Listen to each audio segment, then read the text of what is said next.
All right, so I just did a video on selective pressures, and I just want to kind of build on that a little bit more. Uh, so, been dabbling in evolution for past 2 or 3 months, really digging deep into Darwinism and just evolution on a whole. And selective pressures, I just put a video up again about that, and it like I said, it puts a new perspective on life, right? Everything. It just makes me not question, but just like put things in perspective for me, and there is an understanding that this kind of gives to me that I didn't necessarily have before, or it developed an understanding that I probably didn't have fully cultivated before. And when you look at selective pressures, and I applied it to us as humans, when you look at the politics, right? The politics, the policies, everything that we see they put into place, it makes you really stop and think now. Like, okay, what we call unfair, is it really unfair? What we call unjust, is it really unjust? What we call corrupt, is it really corrupt? Or is it all part of evolution? Right? Selective pressures. Again, the biotic pressures of selective pressures. Biotic meaning organisms acting against organisms, and not acting against in an adverse way, right? But it's all part of, because evolution means variable traits that are passed on from generation to generation. That's like the short meaning of evolution. Evolution just means variable traits, inheritable variable traits passed on from generation to generation. Traits that vary. They're passed on from generation to generation. That's pretty much what evolution is. Natural selection is the species that can best adapt to a specific condition or a specific environment. That species will tend to live and pass on their genes. That's what natural selection is. The species that is most, or the organism that is most adapted to a particular environment, will live and pass on their genes. And natural selection is what drives evolution. And selective pressures, I mentioned before, has two-part meaning: biotic, abiotic, and that drives natural selection. When you understand this, like when you have a real good grasp on this philosophy, this science, it makes you question. It makes you look at a lot of the things that we see going on in our world, and you start to ask yourself, well, is it really a bad thing if it's part of population control? Like I said, natural selection and selective pressures are used to control overcrowding of a population or population density. Yeah, selective pressures, natural selection are used specifically for population density, to curb population density or density of population. Because, again, I mentioned before, the ecosystem can only support a certain amount of organisms. And because there's studies that show that a species tends to produce more offspring than their ecology can actually support. And if that's the case, then competition and resources competition is going to be fierce, and resources are going to be extremely limited. And you're going to have chaos, and the environment will be chaotic. So natural selection and selective pressures are used to curb the overpopulation of an ecosystem, or of an economy, or of an ecology.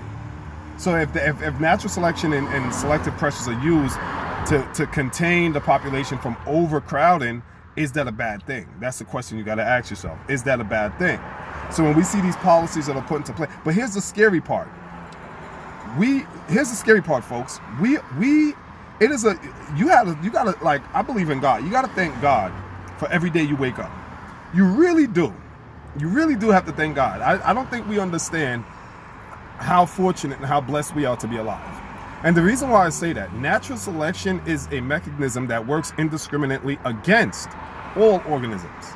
I'll say that again. Evolution teaches that natural selection is an instrument of evolution that works against all organisms, and its task is to prevent you and I from surviving and reproducing.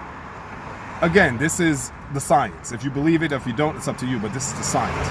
Natural selection it works against every single organism indiscriminately, and its ultimate purpose is to prevent you from surviving and reproducing.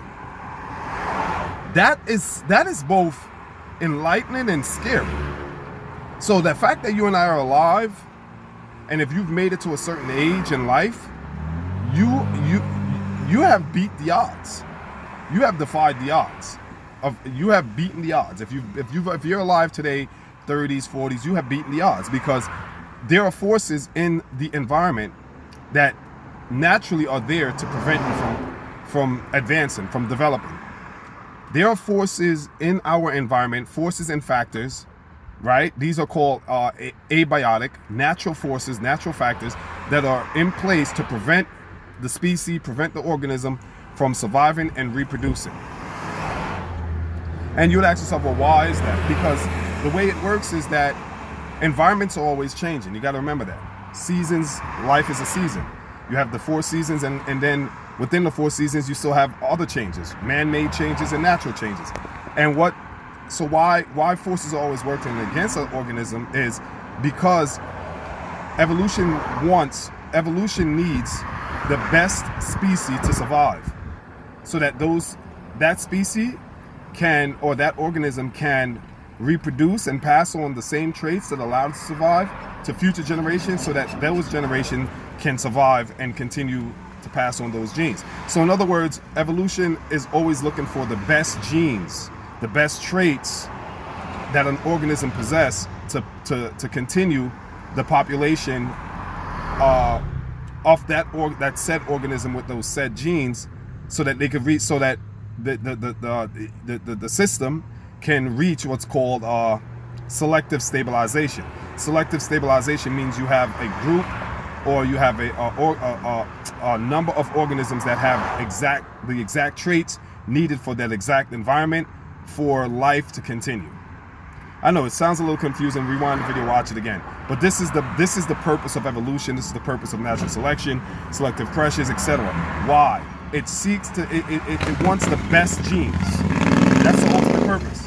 Natural selection, evolution wants the best traits to survive, and that's why it's called fitness. The fittest traits, the best trait, the species with the best traits, it wants to survive so that it can continue this thing we call life, the cycle of life. And those organisms that don't have the fittest or the best traits will perish or die out. So that's I mean, it sounds callous, it sounds a little cold, it sounds brutal, but that's science. That's it. It's just that simple. And when you understand this now, when you look at the world we live in today, everything makes sense. You know, the cop killings to me now make sense, right? It gives a whole new light on the cops that are killing the people out here, the murders that's going on in certain neighborhoods, the homicides, the robberies, everything, the competition, the competitiveness, right?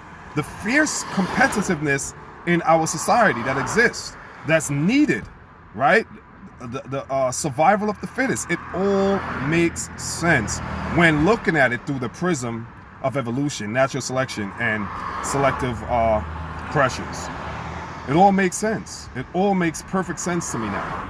So the jealousy, the envy, the saboteurs. Saboteurs are predators, right? Predators are saboteurs, and saboteurs are predators. They want the same thing.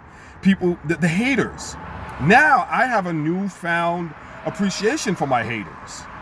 Right? I understand why a hater is needed, to bring the best out of me. A hater would be considered a biotic selective pressure, right? An organism acting against the best interests of another organism. A hater, right? I understand it now, why there's a hater. It all makes sense to me when looking at it through the prism or through the glasses of evolution, natural selection, and selective pressures, right? It all kind of like falls into place, right? And it makes a lot of sense. Groovy, man, very groovy stuff. All right, y'all, till next time, peace.